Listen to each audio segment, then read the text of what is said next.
Welcome back to another video, how to remove cornice. And if you don't know what cornice is, in Australia, it's used between the ceiling and the wall. This right here, it's like a strip that covers the junction so you don't have to finish the junction behind it. It's made from the same material as the plasterboard or the drywall. It's paper-faced gypsum and it's lightweight, it's cheap. It's put on using like a cornice cement. I'll show you a little clip.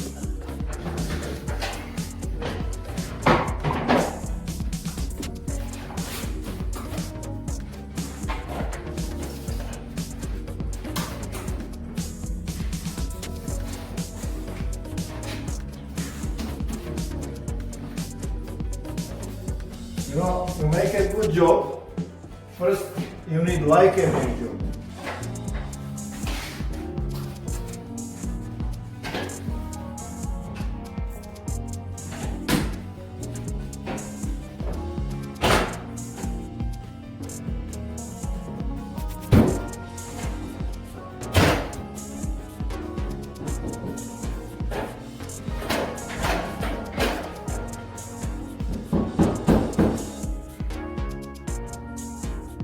It is very strong, it's very hard to remove. It's one of the toughest parts of the job. I recently did a video and people were suggesting other ways to remove it, and so I've got a few tools here and we're gonna see which is the best way and fastest way to remove it and the neatest way, because sometimes like this can damage this wall edge and then you have to skim that edge.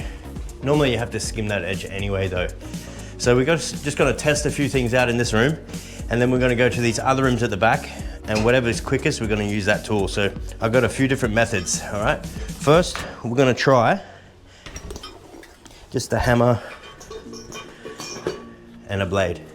Okay, tap like that. And then next, we're gonna try the multi-tool, getting that under there. That actually creates a lot of dust, so it's not really ideal. And then this, we're gonna be using that, so. And I guarantee behind here, a lot of comments and questions in my videos is why the big gap behind the wall and the ceiling. We're gonna see right now if there's a gap behind there, or if it's just me being dodgy. All right, so let's start with this technique. I've already damaged this blade, so that's why I'm using it. I hit a nail when I was doing this, so it's ruined. So we're gonna try this first method. It's the hammer and the blade.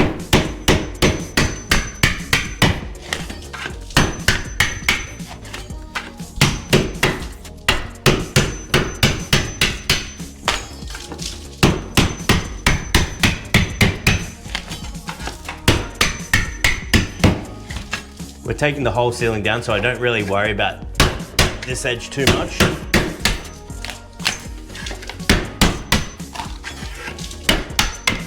I will say this cornice is easier than normal to pull down.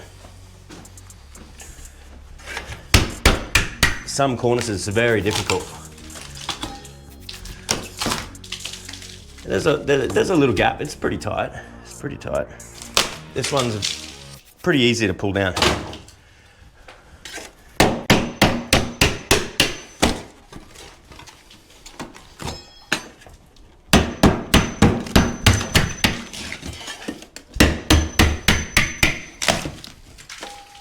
Okay, that is that method.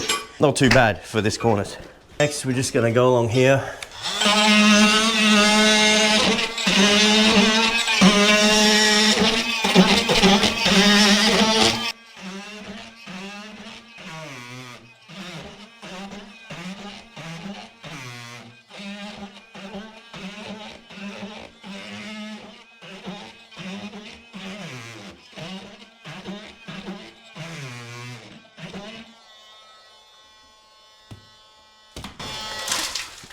That method's not too bad. It does leave it pretty clean, but it does create some dust. Next way. Now this way I know is quick.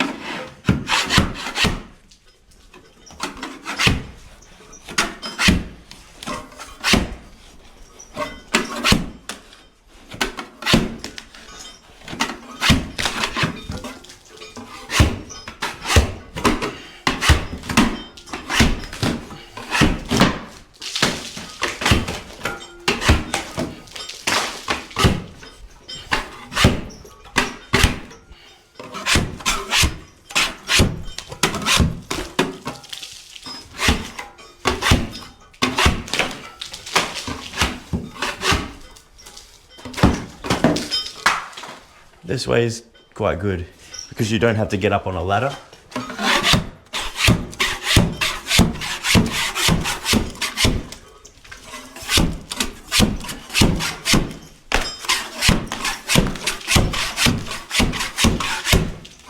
You do just have to worry about this sort of thing.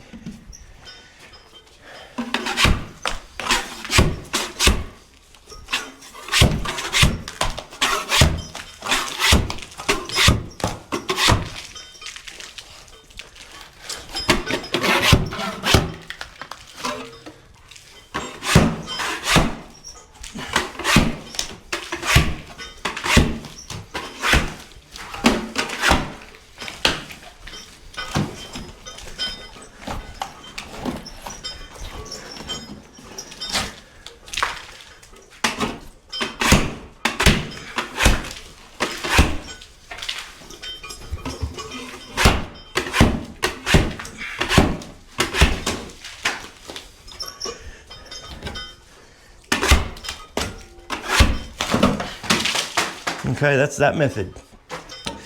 Quite like that way. And this one.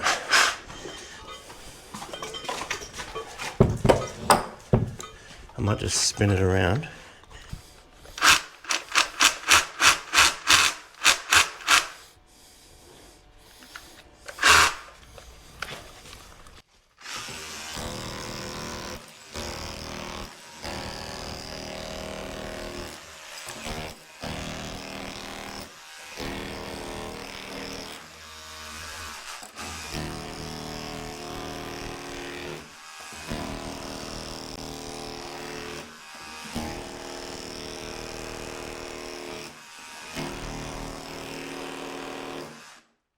No, that way it's dusty, it's noisy. Maybe it's good for really hard cornice, but I'm not gonna keep going with that.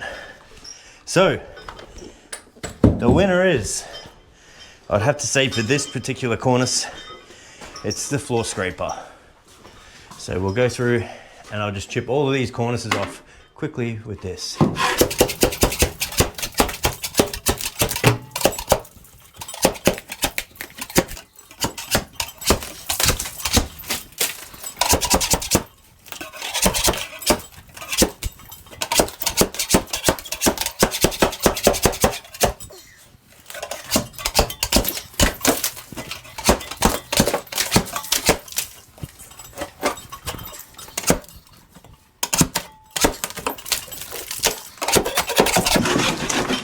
Even you can prepare the edge. Just go like that.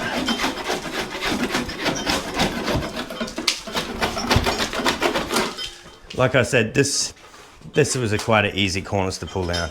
Some of them are really hard.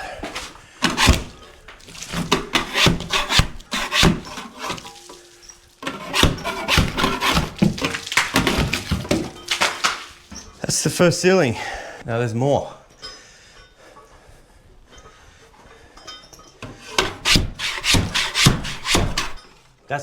That's one thing you got to worry about, it doing that.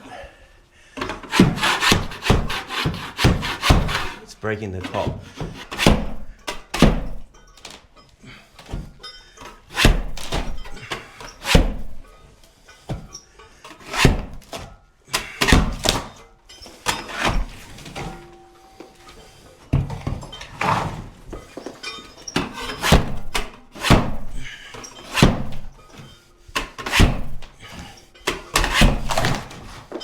Wasn't a lot of wall on there, was it?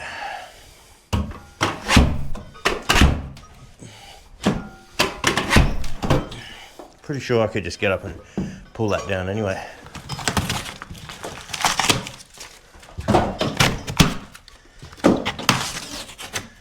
Okay, so see they've got it caulked and everything like that, and it's all cracked and it's not holding on here. See this?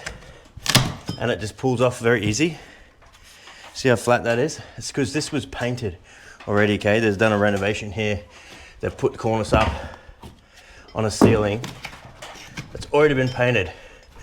Now cornice does not stick to painted surfaces.